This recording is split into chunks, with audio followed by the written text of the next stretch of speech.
यानंतर घेऊयात बातम्यांचा वेगवान आढावा 24 तास सुपरफास्ट।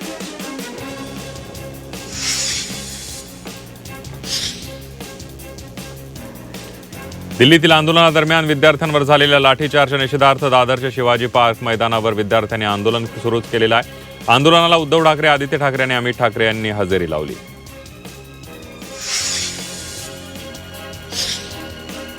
उद्धव ठाकरे, आदित्य ठाकरे आणि अमित ठाकरे यांनीही विद्यार्थ्यांशी संवाद साधला। प्यार से बात करोगे तो प्यार मिलेगा, धमकी दोगे तो दर्द मिलेगा असा इशारा आदित्य ठाकरेंनी दिलाय। तर सरकार बॅकफूटवर आल्याचं म्हणत अमित ठाकरेंनी देखील सरकारवर हल्लाबोल केलाय। यापुढे विद्यार्थ्यांना हात लावू नका, सहन केलं जाणार नाही, शिवाजी पार्कवरून आदित्य ठाकरेंनी सरकारला इशारा दिलाय। नीट पेपर फुटी प्रकरणाच्या सुनावणीला गती देण्यासाठी महत्त्वाचा निर्णय घेण्यात आला। या प्रकरणासाठी स्वतंत्र फास्ट ट्रॅक कोर्ट स्थापन करण्यात आला असून न्यायाधीश अनु ग्रोवर यांची नियुक्ती करण्यात आलेली आहे, अशी माहिती सूत्रांकडून मिळते। यापूर्वी या प्रकरणाची सुनावणी सीबीआय कोर्टामध्ये न्यायाधीश अजय गुप्ता यांच्या समोर सुरू होती।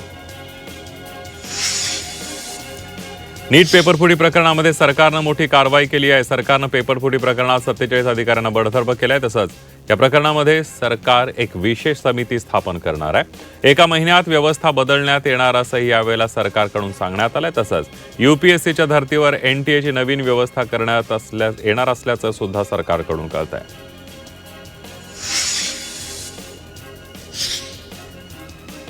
पेपरफुटी संदर्भातील विधेयकाला कॅबिनेटमध्ये मंजुरी देण्यात आली आहे। दोषींना 10 वर्ष शिक्षेची तरतूद विधेयकात असल्याची माहिती सूत्रांनी दिली आहे। तसंच दोषींना 1 कोटींच्या दंडाची तरतूद असल्याची माहिती सूत्रांकडून मिळाली आहे। एवढेच नव्हे तर फास्ट ट्रॅक कोर्टात 3 महिन्यात सुनावणी पूर्ण होणार असल्याचं कळत आहे।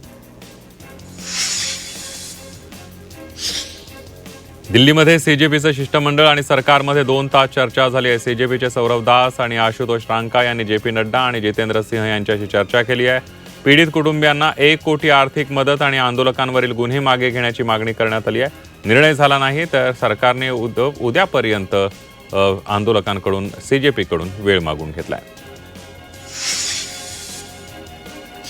धर्मेंद्र प्रधानांचा राजीनामा घेतल्याशिवाय मागे हटणार नाही असा इशारा सीजेपीनं दिलेला आहे। पंतप्रधान नरेंद्र मोदींनी मध्यरात्री जाहीर केलेल्या व्हिडिओवर सीजेपीनं ही प्रतिक्रिया दिली आहे। तसंच राजीनामा घेतल्याशिवाय जंतर मंतरवरून हटणार नसून प्रत्येक राज्यात एक जंतर मंतर तयार होईल असा इशारा सीजेपीच्या आशुतोष रांका यांनी दिला। धर्मेंद्र प्रधानांचा राजीनामा न घेतल्यास विद्यार्थी पंतप्रधान मोदींचा राजीनामा मागतील असा इशारा अभिजित दिपकेंनी दिलाय। सीजेपीचं शिष्टमंडळ आणि सरकारमध्ये झालेल्या बैठकीनंतर अभिजित दिपके बोलत होते। प्रधानांचा राजीनामा झाल्यास पंतप्रधानांच्या खुर्चीला धोका असल्याचा इशारा दिपकेंनी दिलाय।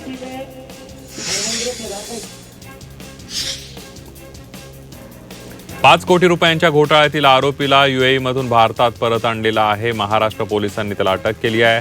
आमिष दाखवून गुंतवणूकदारांची फसवणूक केल्याप्रकरणी ही कारवाई करण्यात आली आहे।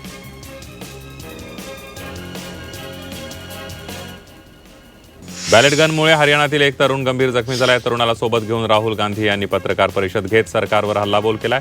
दिल्ली विद्यापीठ आणि जेएनयूच्या विद्यार्थ्यांवरील या निर्बंधाचा काँग्रेस नेते राहुल गांधी यांनी तीव्र शब्दात निषेध केलाय।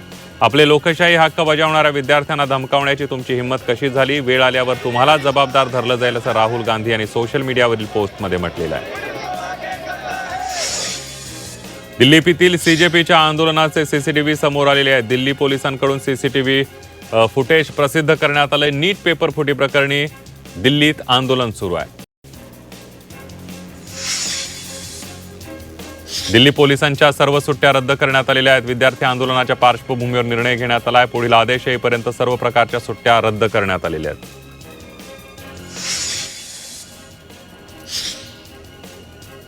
पोलिसांनी राज ठाकरेंची भेट घेतलेल्या रविवारी होणाऱ्या मोर्चाबाबत चर्चा केली आहे। राज ठाकरेंकडून मोर्चाबाबत माहिती घेतली आहे। सुरक्षा व्यवस्थेच्या दृष्टिकोनातून राज ठाकरेंशी चर्चा करण्यात आल्याची माहिती मिळते।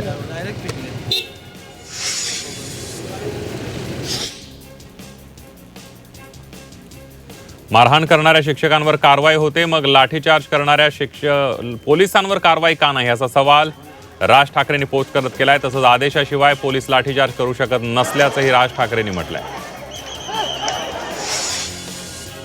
प्रत्येकाला आंदोलन करण्याचा अधिकार आहे। विद्यार्थ्यांवर अन्याय केल्यास गुन्हे दाखल करू, वकील असीम सरोदे यांनी पोलिसांना इशारा दिलाय। कायदा सुव्यवस्था राखण्याची जबाबदारी पोलिसांची असल्याचे त्यांनी म्हटलंय। मुंबई पोलिसांचा व्हिडिओ व्हायरल होताच खासदार वर्षा गायकवाड यांनी संताप व्यक्त केलेला आहे. त्यांनी थेट मुंबई पोलिसांना सवाल केला, हे कसलं वर्तन आहे असं म्हणत वर्षा गायकवाड यांनी हे खपवून घेतलं जाणार नसल्याचा इशारा पोलिसांना दिलाय.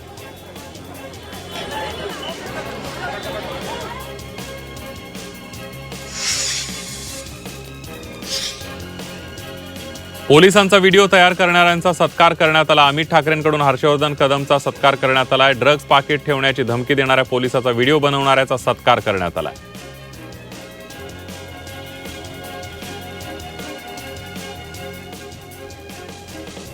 मैं तो मालूम पड़ा कि फिर घूम के आ गए.